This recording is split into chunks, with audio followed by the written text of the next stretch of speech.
All right, friends and family, this year we've turned confrontation and basic helping skills into a 4-part session. Part 1 is this video where we talk a little bit about the basics of confrontation and basic helping skills. I'm going to go over objectives in just a little bit. Part 2, confrontation and basic helping skills review. After we go through this video, we're going to take you through an in-person session with the large group of housing staff members to talk about what you learned in the video and begin to think about how you can apply it. Part 3 of this section is the application of the skills you just learned. What we're going to do is take what you're learning today and apply it into 4 scenarios that you may see on a daily basis when working your job as an RA, ARC, or DSM. Part 4 of confrontation and basic helping skills is day in the life of an ARC or RA. This is the time where you can practice your skills in a near real life scenario to see how you might respond to situations as they arrive. As a basic note, when I look here, I'm looking at myself on my iPhone. When I look here, I'm looking at my notes so I can see and make sure that I'm not missing any awesome things that I get to tell you. Let's get started. First thing I want to talk about today is the basic foundation of where confrontation and basic helping skills come from. The root of both of our FYE and T&E programs is personal interactions. We know that when students are connected to something on campus, they're much more likely to be retained semester after semester, ultimately toward graduation. This something is often a person, a student organization, an academic major, an on-campus employment opportunity, or any other campus or community entity or individual. The first 4 weeks is the most critical time for us to make a connection with someone or help our students get connected with something on campus. Ultimately, this is going to make your job a lot easier. You probably know this already. Personal interactions come in a variety and range from very simple personal interactions to very complex interactions. Let's give a few examples. Simple interactions may include questions like, how are your classes going? What do you like to do for fun? Or your residents may come to you with questions like, hey, where's the library? Or how late is the dining center open? Very simple questions, very simple answers. However, these can get slightly more complex with interactions like, man, my coworkers aren't pulling their weight, as you talk about your RA staff or other coworkers on your team. Maybe you notice that a resident is appearing distressed or like they're not attending class. You may get questions from your residents like, what classes do I take next semester? Or, my roommate smells terrible, what do I do? These are slightly more complex situations that you may have to troubleshoot in a little bit of a different way. But even more complex than that may be situations like confronting underage alcohol consumption, hearing about a hate crime or a bias incident, or having a resident tell you that they or one of their friends has been sexually assaulted. All of these interactions are things you may come across this year as a housing staff member. Now, all of these are interactions that you may have with your students sometime throughout the year. No matter how you dice it up, these interactions are very basically confrontations. They simply range from simple to complex. And the skills that you're going to use to confront these different types of interactions are basically the same. You're just going to use them a little bit differently.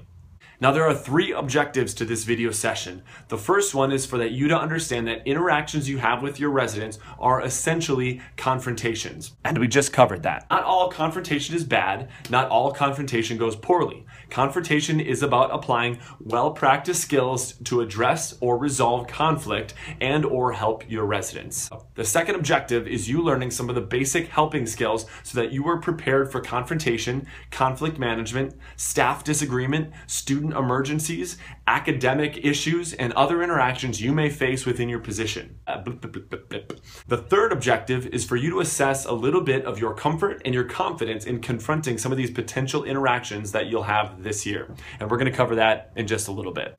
So like I said, we already covered that first objective. Confrontation is interaction. The second objective that we have is learning some of the basic helping skills to prepare you for a confrontation with your residents. Let's talk first about the 3 key parts of effective communication. The first key part of effective communication is to be genuine. We want you to be authentic and sincere with your residents. Actually care about helping them and listening to their story so that they can find a solution to their problem. The second key part of effective communication is to respect people. Allow people to make their own decisions when trying to solve conflict. Try not to be intrusive or possessive. Allow freedom and accept their independence in solving some of their problems. You don't have to like their actions, you just need to help them find ones that they can take ownership in. Show empathy. That's number 3. This is the walk in someone else's shoes concept. Work to understand the person from their perspective. This means feeling with them, not for them. Feeling for them or bad for them is sympathy, not empathy. This could include statements like, "Tell me what that was like," or "Tell me what that means for you."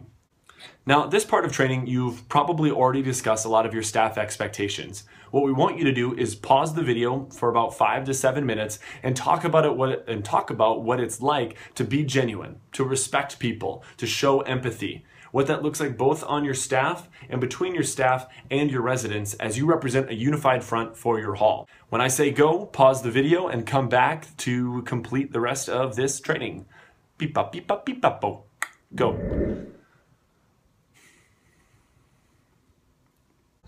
Welcome back. Now that we've discussed some of the basic key components of effective communication, I want to talk next about listening skills.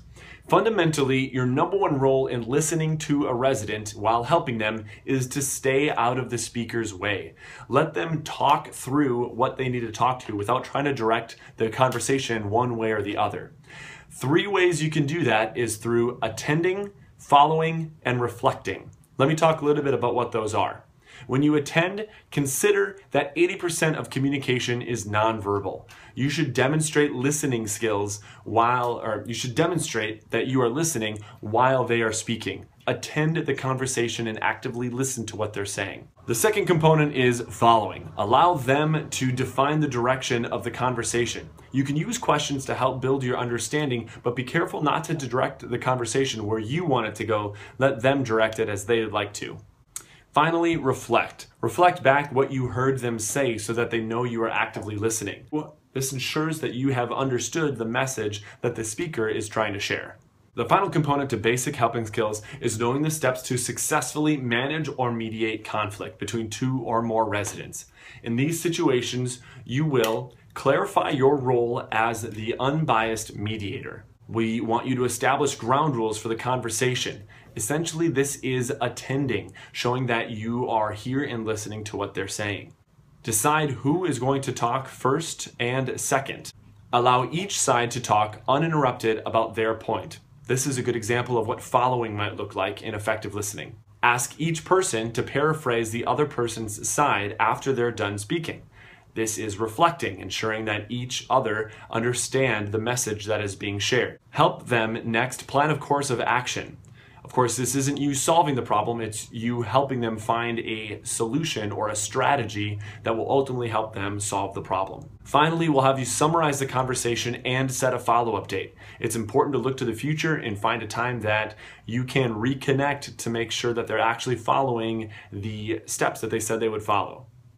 Now, hopefully you've been able to take some notes and learn a little bit about what confrontation and conflict management will look like. The next time we meet, we're going to review a lot of the content we talked about today. We're also going to have the chance to practice a lot of the skills that we learned in terms of basic helping, confrontation, and conflict management. For now, we want to assess a little bit more about how comfortable and confident you feel about some of these situations. On your worksheet, you're going to find a list of scenarios that you may find during the year as a student staff member. Please take the time to rate them on a scale of most comfortable and confident to least comfortable and confident. Then have a conversation with your staff based on the questions provided to your hall director. I hope you've enjoyed this flip session video and the time with your staff. Please enjoy the conversation and we'll see you later. Practice your